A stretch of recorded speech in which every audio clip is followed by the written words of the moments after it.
Have to remember that even though we've seen so much rainfall, brush fire can still happen, Tony. Yeah. Very easily, and house fires are another big problem we have, especially in June, July, and August, the peak of our lighting season here, guys. So starting to see that already. All right, let me take you back outside.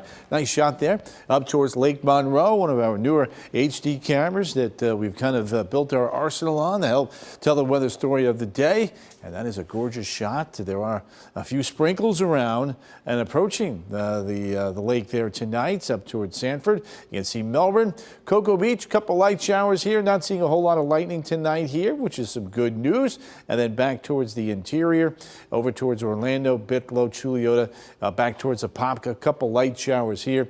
Nothing more than that as this is moving up towards the north. Geneva, Sanford, 417, Lake Jessup, Heathrow, getting in on a little bit of light rain right now. That's going to build up towards New Smyrna Beach here just a little bit later on. Daytona Beach, Ormond Beach, getting a break right now. Flagler Beach, you as well, getting a little bit of a break tonight. Mascot, Howey in the Hills, Wedgefield, Eustis, anywhere from 2 to 3.5 inches of rain. Beautiful rainfall totals today for sure. And guess what?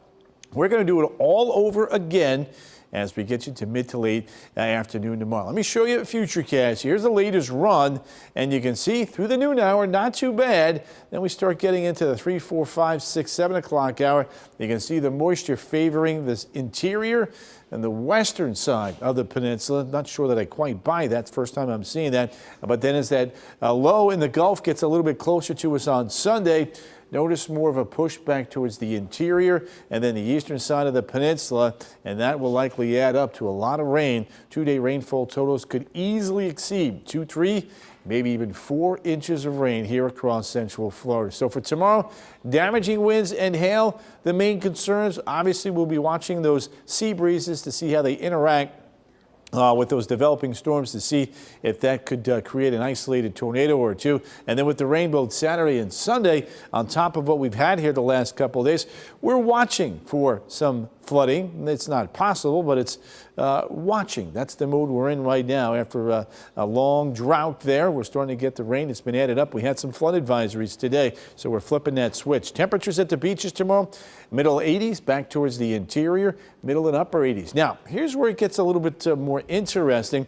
On Monday, as that storm system begins to lift to the north and east, a cold front will be arriving during the afternoon. Now, we've got some stronger jet stream winds with this low in close proximity to us, and at the lower levels, there's a lot more instability out ahead of that approaching cold front, so we'll have to watch that change in wind direction with height. Southeast at the surface, southwest upstairs, that can generate some torque, and that's one of the things we're going to be watching. I want you to keep checking back in over the weekend for those updates. All right.